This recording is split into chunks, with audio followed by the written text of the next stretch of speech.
উদাম করে পুরো ঘরদোর ভাঙচুর করে দেয়। তখন আমরা প্রাণের ভয়ে ওখান থেকে পালিয়ে যাই। পালিয়ে গিয়ে থানাতে যাই, থানাতে গিয়ে ডায়েরি করি, কিন্তু পুলিশ এলেও আমাদের স্পটে পুলিশ এলেও কোনো কিছু নোট না করেই চলে যায়। ওনাদের জমি যখন খুশি প্রশাসনের সহায়তা নিয়ে, এবং আজকেও আমি কোর্টে বলার সময় বলেছি প্রশাসন যেন পূর্ণ সহায়তা করে, হয় ওখানে পুলিশ পোস্টিং থাকবে, আদারওয়াইজ যদি কোনো রকম প্রবলেম হয় সেখানে এসপি বারুইপুর ফোর্স পাঠাতে মোবিলাইজ করতে বাধ্য থাকবে। যদি না হয় তাহলে এসপির এগেনস্টে রুল জারি করা হবে। পরিষ্কার এই ইনস্ট্রাকশন আজকে তীর্থঙ্কর ঘোষ দেন এসপি বারুইপুর এবং আইসি বারুইপুর পিএসের এগেনস্টে।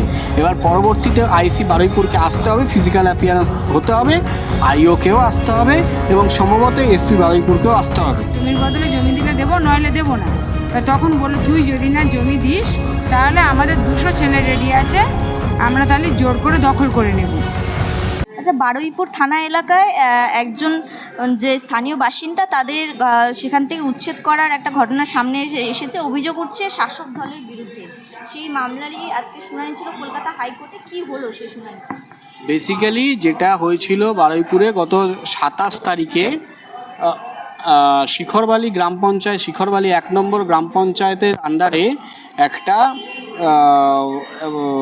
সানোয়ারা খাতুনের ঘর ভাঙচুর করা হয় এবং শাসক দলের সেই প্রচ্ছন্ন মদতে শাসক দলের প্রধান এবং সেখানকার স্থানীয় পঞ্চায়েত সদস্য তাদের প্রচ্ছন্ন মদতে এইটা হয়।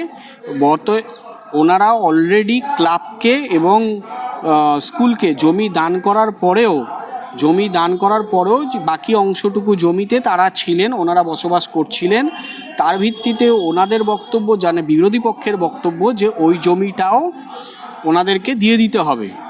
সেই মুহূর্তে দাঁড়িয়ে ওনারা সেটা বাধা সৃষ্টি করে এবং বাধা সৃষ্টি করার ফলে গভীর রাতে লাইটের মেন লাইন বন্ধ করে, অন্ধকার করে, টোটাল এরিয়া অন্ধকার করে বাড়িতে ভাঙচুর করে বাড়ি, এখন আপনি যদি গিয়ে দেখেন বাড়িটা জমির মতো হয়ে গেছে, একটা জমি যেরকম থাকে নতুন সেরকম পুরো ভাঙচুর করে ভেঙে গুঁড়িয়ে দেওয়া হয়।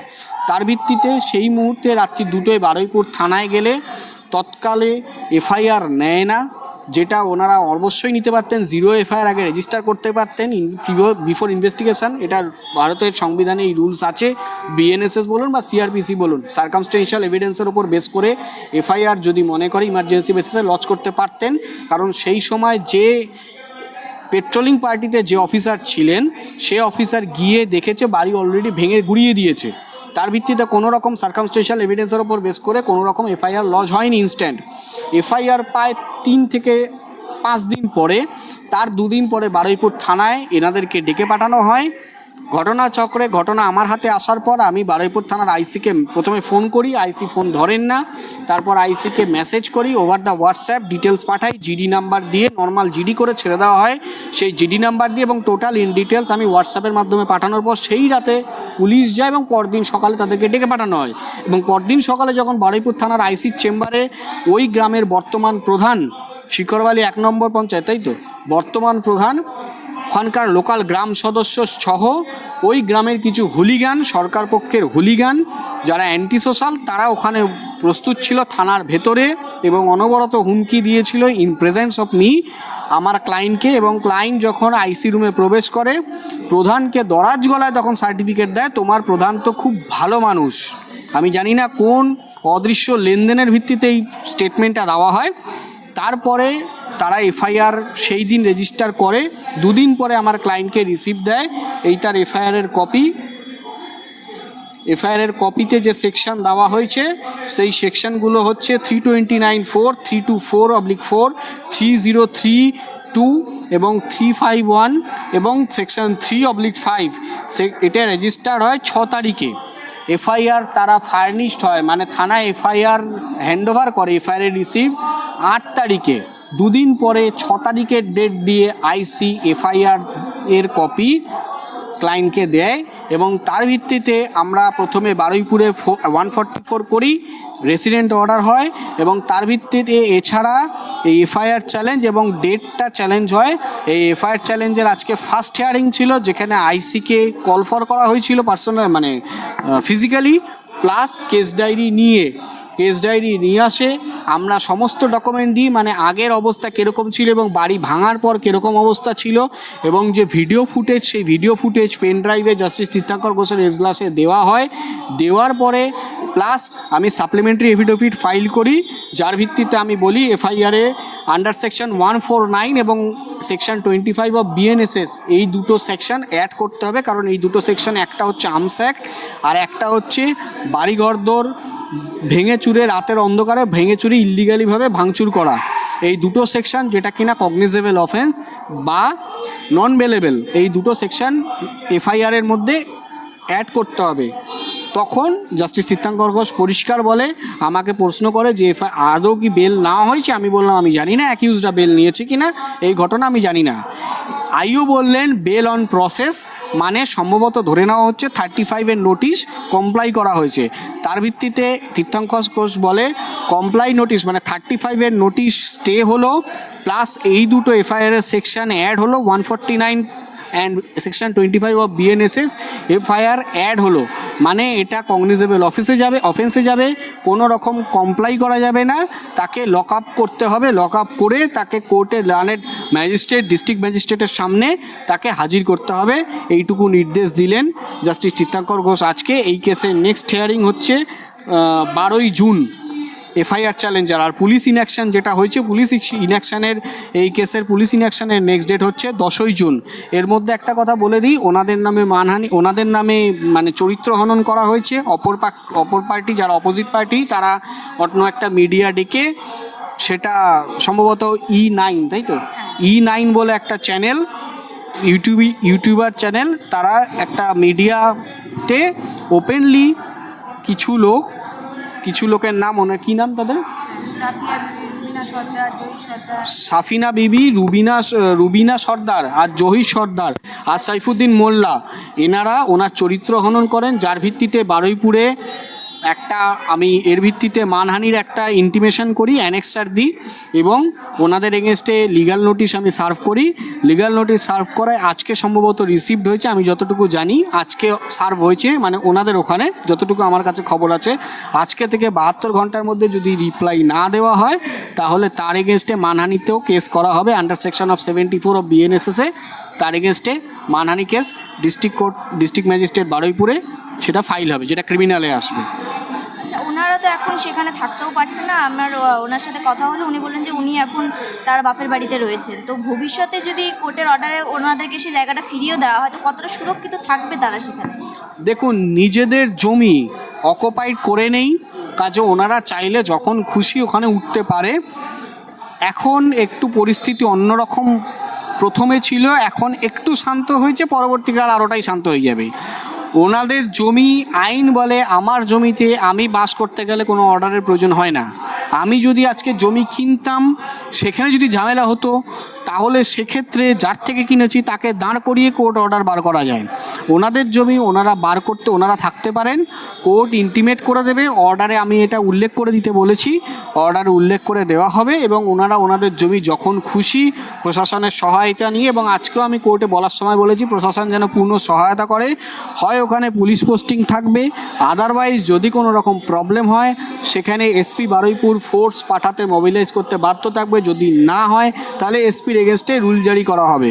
পরিষ্কার এই ইনস্ট্রাকশন আজকে তীর্থঙ্কর ঘোষ দেন এসপি বারুইপুর এবং আইসি বারুইপুর পিএসের এগেনস্টে। এবার পরবর্তীতে আইসি বারুইপুরকে আসতে হবে, ফিজিক্যাল অ্যাপিয়ারেন্স হতে হবে, আইওকেও আসতে হবে এবং সম্ভবত এসপি বারুইপুরকেও আসতে হবে। আজকে আপনারা কলকাতা হাইকোর্টে যে এসেছেন, কেন এসেছেন, মূলত কী কারণ? আজকে হাইকোর্টে এলাম এই কারণে, আমাদের একটা বাস্তু জমি ছিল, তার উপরে এক কামরা ঘর ছিল, অ্যালবেস্টার দেওয়া পাকা মাজা কষা ঘর ছিল। এই জিনিসটা অনেক দিন থেকে নেব করছে, ঘরটা মানে জমিটাকে দখল করে নেওয়ার একটা চক্রান্ত চলছিল অনেক দিন থেকে, কিন্তু স্পষ্ট কারোর কাছ থেকে আমি শুনতে পাইনি। আমাদের যে ঈদ হলো, ঈদের পরে হঠাৎ 11:30 নাগাদ বেশ কিছু ছেলে এসে আমার বাড়িতে অফার দেয় যে তুমি এই জমিটা ছেড়ে দাও। আমি বলি কেন? বলে না, আমাদের ছেলেদের খেলার মাঠ করব, তুমি ছেড়ে দাও, তার বিনিময়ে এখন 50,000 টাকা দিচ্ছে আর সামনে বছর 1 লাখ টাকা দেবো। তা আমি বললাম ঠিক আছে, আমার এখন শরীরটা খারাপ, তোমরা যাও, আমি কালকে ডাকবো। বলে পরের দিন আমার এলাকার যে সদস্য আমাদের এলাকার, ওনাকে আর একটা ছেলেকে আমি ডাকলাম। ডাকার পরে তখন বললাম যে আমার তো এইটুকু ছাড়া আমার জমি নেই, আমি তাহলে আর দেবো না, আমার জমির বদলে জমি দিলে দেবো, নইলে দেবো না। তা তখন বললো তুই যদি না জমি দিস তাহলে আমাদের 200 ছেলে রেডি আছে, আমরা তাহলে জোর করে দখল করে নেব। তাই এই কথা বলাতে চলে গেল, আমি আর কিছু বললাম না।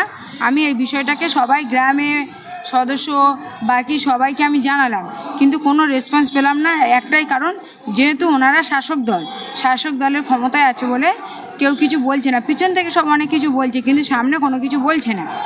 তার ঠিক 1 সপ্তাহ পরে হঠাৎ 9টা সাড়ে 9টা নাগাদ আবার আমার বাড়িতে আসে এই একই প্রপোজাল নিয়ে, কিন্তু আমি রাজি না হওয়াতে গ্রামের পাওয়ার লাইট বন্ধ করে দিয়ে দুমদাম করে পুরো ঘরদোর ভাঙচুর করে দেয়।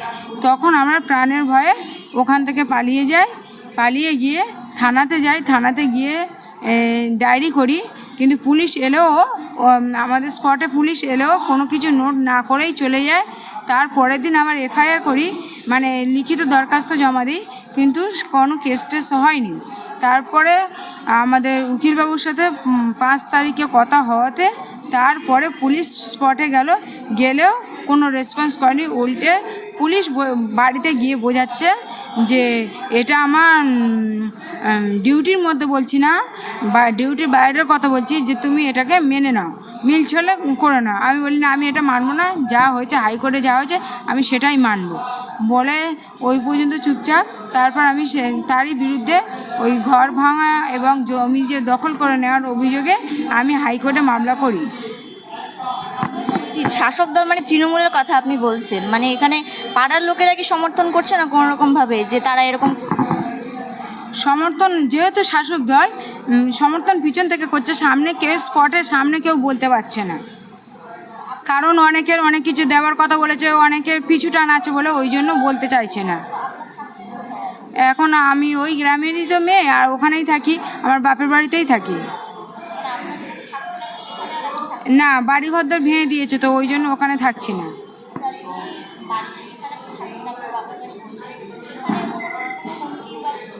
হ্যাঁ, সে তো অবশ্যই, প্রতিটা মুহূর্তে ওরা এসে হুমকি দিচ্ছে যে এটা করা ঠিক হচ্ছে না, বেশি বাড়াবাড়ি করলে মেরে তাড়িয়ে দেবো, গালাগালি করছে। তাদের বাড়ি বৌজি ডেকে এনে মারার প্ল্যান করছে, রাস্তায় দাঁড়িয়ে তারা খুব হইচই করছে।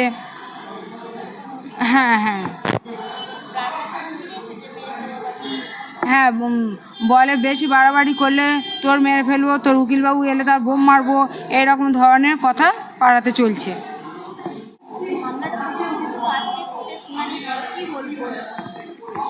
কোর্টে আজকে কি এটাকে বলে, মানে প্রথম এফআইআর চ্যালেঞ্জের আজকে ডেট ছিল।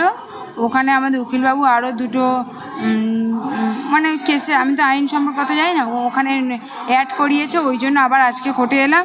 আমাদের যে বারুইপুর কোর্টের যে কেসের যে আইও, সেই স্যার এসেছিলেন, আসার কথা ছিল আইসি আসতে পারেননি কোনো কারণে, ওই জন্য আইও এসেছে। তারপরে কি একটা কেসের ধারা ওর সঙ্গে অ্যাড করেছে।